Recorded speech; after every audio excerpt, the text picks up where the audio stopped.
Donc, je passe à la quatrième manière de faire des images noir et blanc, des opérations entre les couches.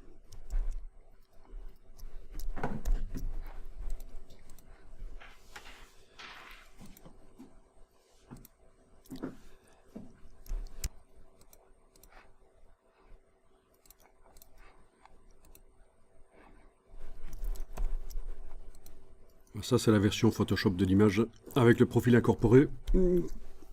Et j'ouvre l'image en préférant le profil incorporé. Donc, les opérations entre les couches, ça va être dans le menu Images, Opérations. Il s'agit en fait de considérer que chacune des couches de la palette des couches est comme un calque. Et vous allez pouvoir les superposer et avec certains modes de fusion. Par exemple ici la couche rouge avec la couche verte en mode produit, voilà ce que ça donne. En mode superposition, il faut tester les différents modes. Alors ça peut vraiment servir à faire des images de type publicitaire. Ah, c'est quand même pas mal la différence, hein. Par exemple, passer du mode incrustation au mode lumière crue, oui, ça change quand même beaucoup de choses. Vraiment sur des images de modèles que vous faites, par exemple Photo Studio, si vous faites ce genre de choses, vous allez obtenir des images noir et blanc qui peuvent être intéressantes. Bon, malheureusement, sur le Mac ici, pour le raccourci clavier pour passer d'un mode à l'autre, ça n'a pas l'air de fonctionner comme ça devrait.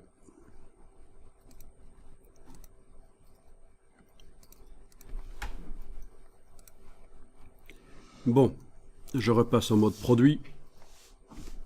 Vous avez la possibilité d'ajouter une couche qui va servir de masque. Là aussi, ça permet de contrôler les choses. Ouais, ça c'est pas mal, ça donne vraiment l'impression ici qu'on affadit l'arrière-plan, vous voyez. Ça fait ressortir les joueurs. Donc c'est masque avec les trois couches en fait. Gris ça veut dire c'est les trois couches. On va inverser le masque pour voir. Ah oui. Non, je trouve que ça peut être intéressant d'appliquer ça si je fais par exemple souvent des images de sport qui ont le même look et que je trouve que pour être transformé en gris, ça c'est bien. Alors pourquoi transformer une image en gris en fait? Parce que maintenant, imprimer en couleur, c'est moins cher qu'avant. Mais le but c'est aussi de passer d'une image couleur banale, pas intéressante, vers une image grise qui esthétiquement peut être plus intéressante. Ça peut être la justification de pourquoi faire une image en gris. Hein. Évidemment, dans le domaine du packaging, là, ça peut encore compter d'avoir un seul passage en presse au lieu de 4. Hein. Autrement dit, d'imprimer en gris au lieu d'imprimer en quadrichromie. Ça réduit les coûts. Ce qu'on fait aussi, c'est imprimer des images grises, mais avec deux encres. C'est ce qu'on appelle la bichromie. Ça donne des images plus riches visuellement. Ça, je pense que ça peut être intéressant que je vous montre comment passer d'une image grise à une image bichrome à un certain moment. Donc, économiquement, c'est un compromis entre la bête impression noir et blanc et l'impression couleur, 4 couleurs. Donc, hein, oui, ça permet de colorer les images aussi, leur donner une coloration bleutée ou rougeâtre ou rosâtre, ce qu'on veut. Il faut démarrer d'une image niveau de gris. Ouais. Enfin, oui, en principe, il faut démarrer d'une image niveau de gris. Il y a toujours possibilité d'intervenir et de faire des choses particulières dessus, mais ça va. Bon, quand vous cliquez sur OK, vous obtenez ce qu'on appelle une couche alpha, qui est une couche une sélection mémorisée. Mais en fait, ça peut être ça, votre image grise qui vous intéresse. Vous pouvez faire d'autres tests. On reclique sur le mot RVB, donc dans la palette des couches, pour réactiver le travail sur l'image couleur.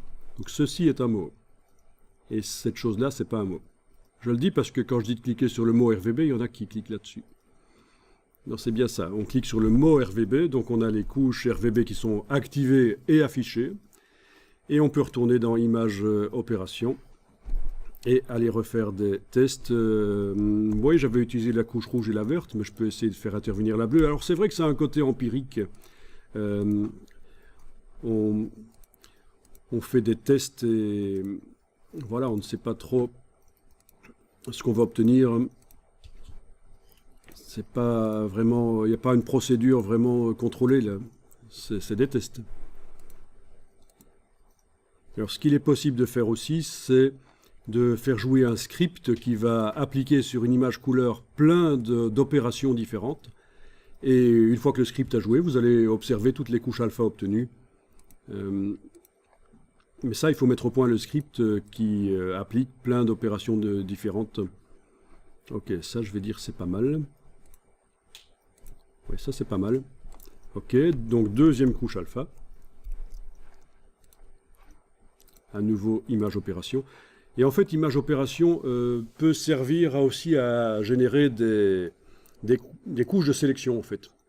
Quand on a affaire à des images difficiles, notamment pour les cheveux, ça peut être une solution de faire des opérations, de mélanger deux couches pour obtenir une couche alpha. Exactement, pour faire des masques. Voilà, donc évidemment le sujet ici n'est pas très glamour, mais quand vous aurez affaire à des photos de studio plus intéressantes, ça peut être bien, les opérations. Ouais, quand même 3 résultats très différents au départ de la même photo couleur. 1, 2, 3. Ah oui, hein. Et je vous disais, hein, quand je vous disais qu'on allait transformer des images couleurs en noir et blanc en ayant un contrôle dessus, je vous ai donné l'exemple du rouge. Est-ce que le rouge apparaît clair ou pas dans la photo noir et blanc? Mais c'est le cas ici, hein, vous avez la version avec le rouge qui apparaît sombre, là, et là il apparaît clair.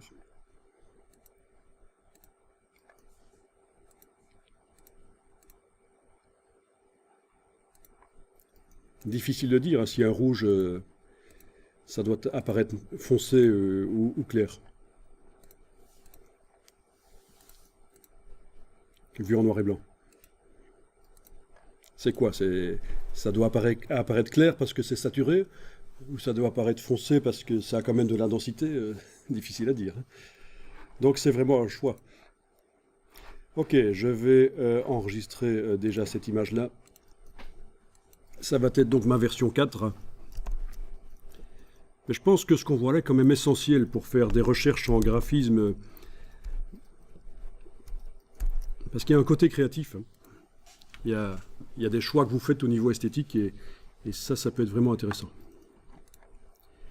Alors, en supposant que c'est cette image-là qui me plaît finalement, celle dans la couche alpha 3, cette image grise-là, voyons si je transforme en niveau de gris ici, supprimer les autres couches, ok, oui, ça fonctionne, pas de problème. Donc c'est image mode niveau de gris.